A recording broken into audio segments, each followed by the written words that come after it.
Ladies and gentlemen, I hope no news really broke overnight. This pre-recorded stream is somewhat relatable to what's happening this morning.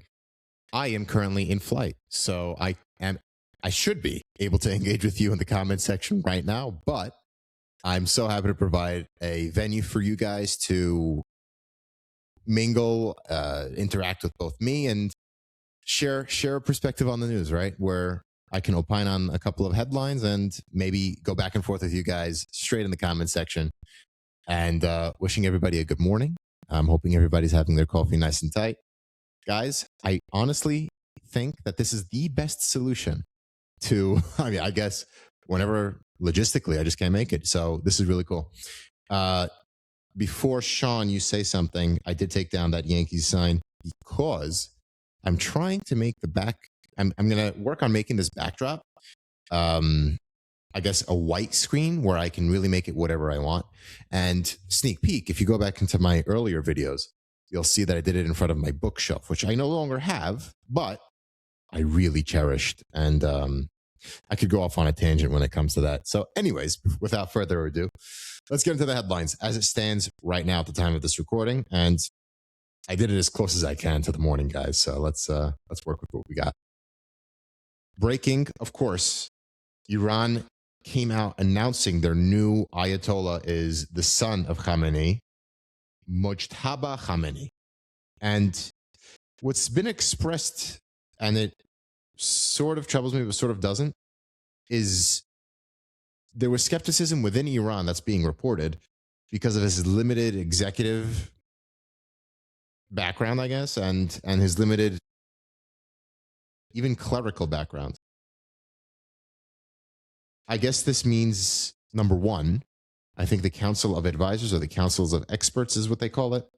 Specifically, we're looking to, number one, harden their stance ideologically of what they want Iran to be if they really just resist this out, wait this out. The Americans and Israelis leave before the regime falls. In Admiral Stavridis' words, worst case scenario, the regime waits this out. They live to fight another day.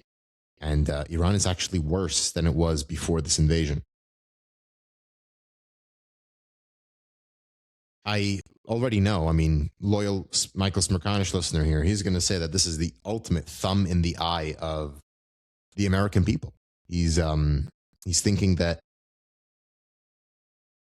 when it comes to the American people, this is just the ultimate form of proving to us that our efforts were for nothing. I would argue that that's not necessarily the case. Michael tends to see this as the definition of failure. Where I agree with him is, of course, there was a terrible job being done selling the product to us and why we're in Iran. And especially 2 days after Trump stood up at the pulpit of the United States joint session of Congress for 100 minutes. The least he could have done was sell us on a case. But I understand. He wanted the element of surprise. He took it. Well, okay, call another session of Congress or another Oval Office address, something like that. But what we're achieving in Iran, at the very least, is severely weakening them. Severely weakening a regime that only works against American interests. I was watching State of the Union with Jake Tapper this morning, and he had on, I don't want to misquote it, but I'm going to try, Democratic Senator, I think Chris Murphy. Again, look on the Democratic senator he had, but I'm doing this from memory here. And Tapper kept on pressing the senator on Democratic senator. Okay, you're against this war. Great. Now, how do you plan on stopping Iran? What's your plan for stopping Iran? He just hunkered down and said diplomatically. He said that the deal was working. No, it wasn't. The deal was incomplete. The deal had a sunset, and the deal had notice before inspections. The deal didn't have disclosure of every nuclear facility. It required us to trust the Iranians. Didn't require us to trust and verify based on their own behavior in history. You should distrust and still verify. The deal didn't have that. Diplomatically was not the only answer, or shouldn't have been the only answer by the senator. As Scott Galloway said in his podcast, if Trump simply came out and said, listen, guys, we're going to invade. We have a great opportunity to go ahead and do so. So we're going to take it. Thank you, Israelis, for whatever intelligence that came our way. Sure, that should be fine, right? And on top of all that, oil tops $100 a barrel. So that's something that's coming for us. Here's a question to you guys. Now, put in the comment section, and I'll make sure to respond online, right? Is the breaking point of this war when Trump chooses to wind down American troops and forces here contingent on oil prices? Is that going to be the thing that does it for him? The stock market? Stock market doesn't seem to be too startled by any of this. I mean, right now I have S&P futures at 66.25, Dow futures down a point. I mean, the markets aren't really startled from what I'm seeing here. Another point. You might have seen my video last night about Anthropic, OpenAI, all that stuff that's going on. After that whole debacle, and after Anthropic was labeled a supply chain risk, Secretary Hegseth makes them a supply chain risk, as you know, and then Anthropic put out this this index of jobs or skills that are most at risk of being replaced. Here's a great piece CBS News ran. The top 10 professions Anthropic identified as most exposed to AI. Watch this. Computer programmers, 75%. Customer service rep, 70%. Data entry keyers, 67%. Medical record specialist, 67%. HIPAA compliance, that's coming straight to my mind. Back to the list. Market research analyst and marketing specialist, 65%. Sales reps, 63%. Financial investment analysts, 57%. Software quality assurance analysts, 52%. Information security analysts, 49%. I'd have to disagree with that just a bit. Computer user support specialists, 47%. The reason why I might disagree with software quality assurance analysts is AI will never get to the point of perfect coding, and neither will humans. I mean, both of which are imperfect by definition. So there's always going to have to be someone with software quality assurance in a human element that's able to sort of direct or channel the AI coder. But it's definitely a industry that's going to change. And if you're not going to hop on the AI bandwagon, I mean, it's going to leave you behind. It's going to leave you behind. So that it's worth just engaging in every way possible with AI. That's my general take there. Another headline caught my eye here. There was a January 6th plaque installed at the Capitol after a 3-year delay, and you would think this would get a lot more headlines than it did. There's a plaque that was set to honor those police officers and law enforcement that was there on January 6, 2021, protecting the Capitol during the riot. It was installed pretty quietly Saturday, and it reads, here, listen to this one. On behalf of a grateful Congress, this plaque honors the extraordinary individuals who bravely protected and defended the symbol of democracy on January 6, 2021. Their heroism will never be forgotten. Police officers actually had to sue to get this up. Congress passed the plaque being hung up there in 2022 with instructions. Biden signed it into law. It was never erected.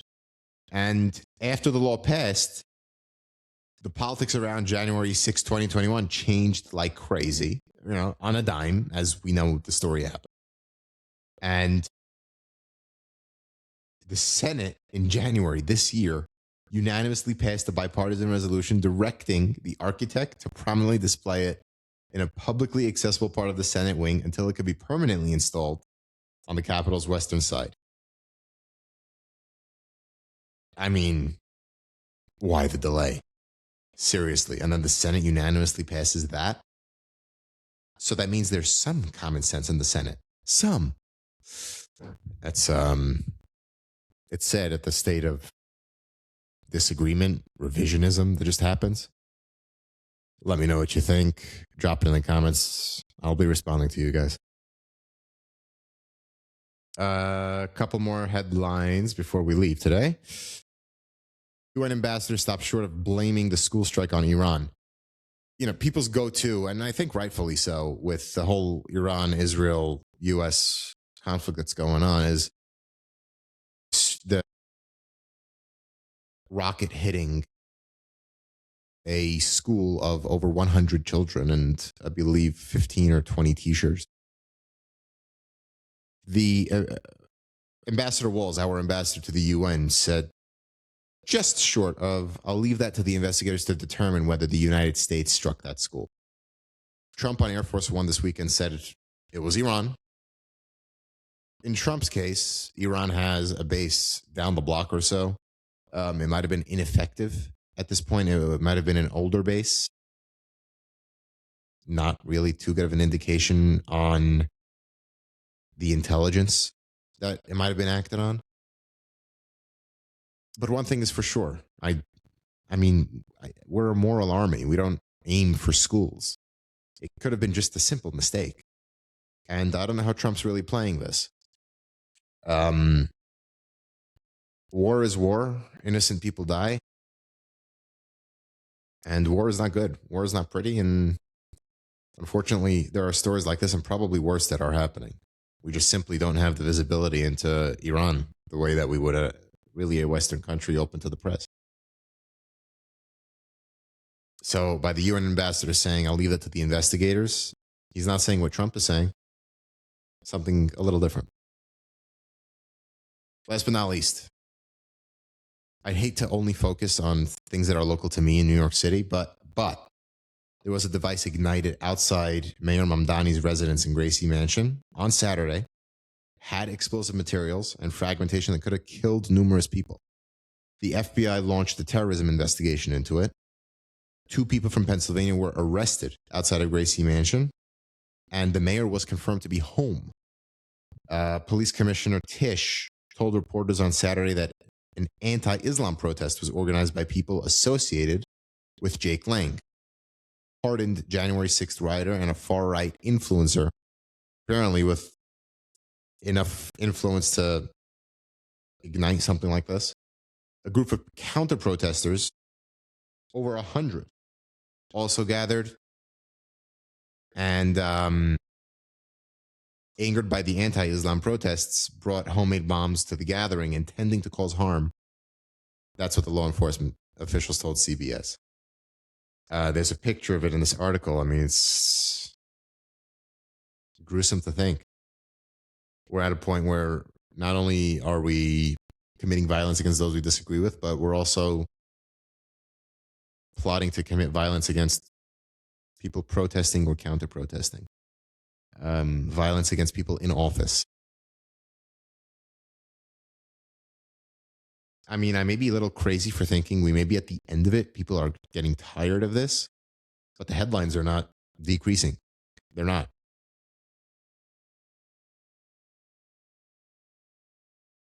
And then there was a piece from Politico that I pointed out for tonight where Khamenei's son really never held any executive office before, and I'm thinking, how much of a sticking it to the West is it to appoint his son as the new Ayatollah?